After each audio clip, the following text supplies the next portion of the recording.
Camera, mic on. So people, hi guys, welcome back to a new video on how to find accommodation and stuff. Today I think we're gonna cover some points on how to find accommodation. I basically followed a couple of 8 to 9 points which are important as far as I know because I followed them. So I'm gonna share these points to you, and I think it will be helpful for you guys to find accommodation because the first main thing when you come to United States is to find accommodation. Part-time is secondary, okay, but accommodation is the main thing because you have to stay at a place to do your work, right? So finding accommodation is very important. So I'll just categorize, I don't want to categorize, but I'll just give you some synopsis like points, 8 to 9 maybe, or 10.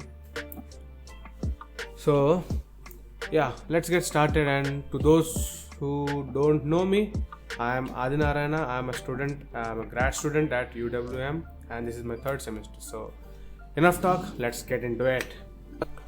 So guys, okay, let's come to the first point, like when to start. So I started early August or late July because I didn't have my visa approved by then. So I just contacted a couple of friends, like we formed a group of friends, 4 actually. I think you have seen all 4 of them. So we just contacted each other through WhatsApp and we just Googled a random location.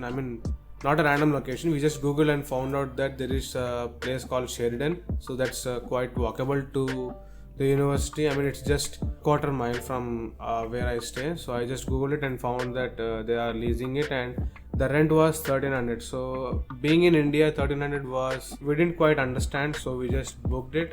We just opened the portal and just filled the application, and we all just coordinated with each other, and we had someone here.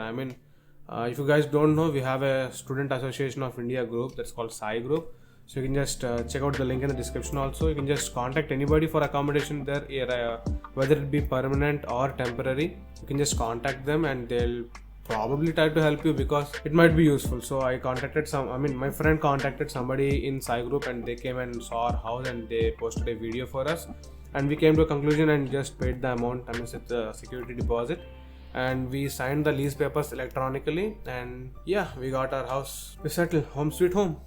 So okay, my friend is watching Jailer in there, so that's why the noise is coming. So okay, keep it aside. Let's see about how to start. So how to start, you're looking for a house, right? So as we are living in a social media era, you can just spread out and search for housing availability on social media like WhatsApp, Instagram, Facebook also.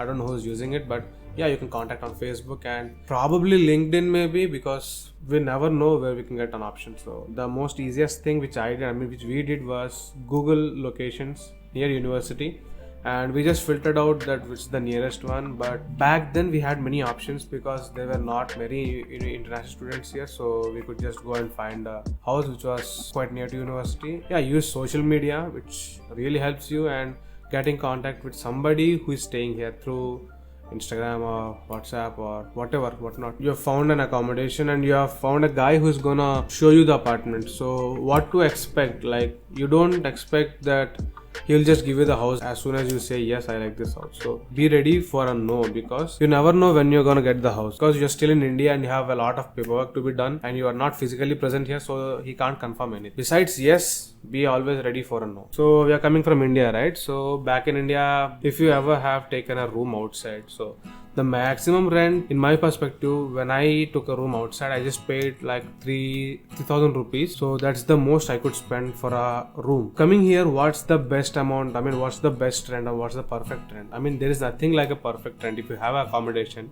And if you wanna split it with 2 or 3 people, it's gonna be less because you're gonna earn the same amount here. So if you have a part-time and you are splitting the house rent whole by 3, I think you can easily accommodate. For example, my house rent is $1,300, so it's a 2-bedroom to 1.5 bath. I share this apartment along with my 3 other friends, so the rent is split among 4 of us. That's how we maintain, and 1300 might be a better rent for us because we are earning the same amount, which we are not earning more. Sorry. We are not earning more, but we are earning sufficient amount so that we could fulfill our rent. As far as I know, if you are just 2 people and you want a single bedroom apartment, you can go up to like 800 or 850, 900. If you are in a 2-bedroom apartment, I mean 2 BHK, 1100 to 1200 might be a better option. So if you're going way above that, it's better you just split it among as many people as possible.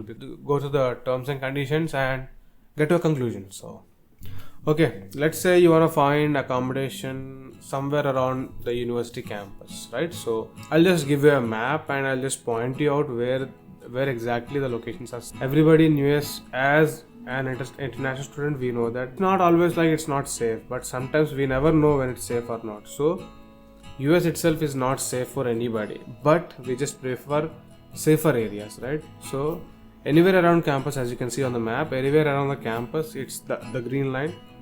So not the green bus line, okay, the line which I drew, it's in green color. So that area might be considered safe as far as I know. Okay, so what about the areas that are outside the green zone? So yeah, they are also safe, but not many international students stay there. But there are many students coming from different universities and staying in Shorewood, Milwaukee. So it might be hard for you to find accommodation, but don't panic.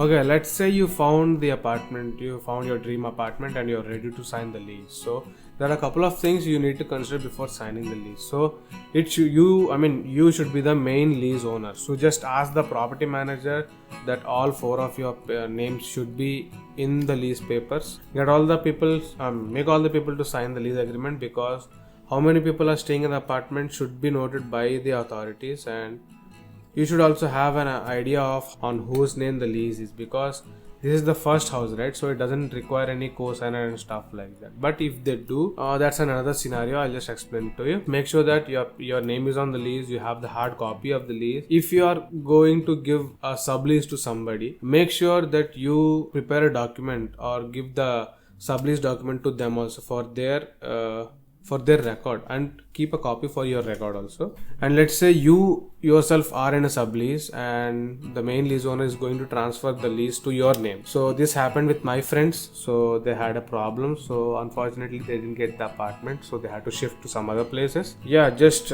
make sure the lease document has your names in it and all the terms and conditions are met and you didn't miss out anything. Okay, what about cosigner? And cosigner is just like, somebody signing on your behalf that if any problem occurs, they will be responsible. I mean, not you, the one who signed, they will be responsible. There might be a catch in this, because nobody will come forward and say, yeah, I'll sign for you, go ahead. Because nobody wants to take that risk, right? Because it will reflect in their SSN and in their background. So they don't want to take that risk. So what the Americans want is like, they want the cosigners to be parents or nearest relatives who is willing to sign on your behalf, right? So cosigner and stuff will be important when you are changing from an existing lease. So if you have a lease record and it's perfect, I mean it's good, they won't be asking a lease record cosigner. But if you have a sublease and you're not on it, which happened to my friends, and I really regret it, then you might need a cosigner, and finding a cosigner is very hard. I mean, not that hard. If you have some relatives, yeah, it's a different thing, but you don't have anybody, then you might be in a problem. There might be a solution, like you can just go join with some new people who are coming from India till here. You can just join with them and you can just completely ignore the cosigner. But you have to figure out about the accommodation before you come here, okay? Don't forget that. So basically, these are all the points. So the first one is when to start.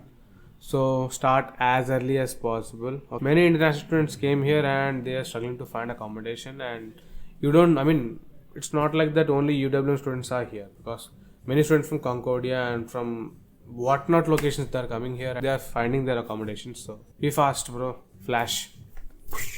Okay, how to start? As I told you, just use all the social media power you have. Instead of chatting, chat with a person who is staying here and get an accommodation. Okay. So yeah, how much is a better rent? So as I told you, if you are 3 people, no 2 people, okay, only 3 people. So if 3 people staying in a 1-bedroom hall, so it's like 800 to 900 is a better amount. So if you have 4 to 5 people staying in 2 BHK apartments, like 900 till 1250 or 1300 is also okay. Regarding the safety around Milwaukee, so is it safe? Yes, it's safe, and I just marked out the area where it's safe. I mean, it doesn't mean that the area that I didn't mark is not safe. everything is safe, but just find as many international students as possible that stay near you so you can get help quickly. Okay.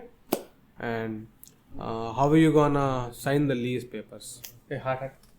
So you have to get your lease signed on your name. I mean, how many people are staying? All of you should sign, and your name should be on the lease papers. Okay. So while giving sublease, please, when you're giving sublease, please transfer the lease to the people's name. Okay. You'll get to know what I'm saying. Okay. If you don't have the people, the sublease people on your lease, they will be in problem, and I don't want to see any more people in that same kind of problem. So please make sure. And what about cosigner? Hey, sound da gira re koncham. What about cosigner stuff? So it's only needed by the people who are just moving from an existing lease. If they don't have a good rental record, so they might be needing a rental, cosigner. So if you have a rental record, probably you won't be needing that. But if you do, please make sure you find somebody or find some option that helps you. Okay. So that option might be your friend, family, or somebody close to you who is willing to sign. Okay. So these are all the points to be noted while finding accommodation and after finding, and even I think I just covered all the main points required for it. So hope you guys find accommodation soon and perfectly. Welcome to Milwaukee. Let's meet you, and thanks to all the people who are meeting me. And I just I just have a small request. Please like, share and subscribe, and make your friends to subscribe because it helps me to make more videos. Thank you guys. Ciao. Bye. See ya. When to start? Abbe. Aryan भाई कहाँ है? हाँ? कहाँ कर रहे हो? तुझे देख रहा हूँ क्या? आपका बुन दिख रहा है अबे.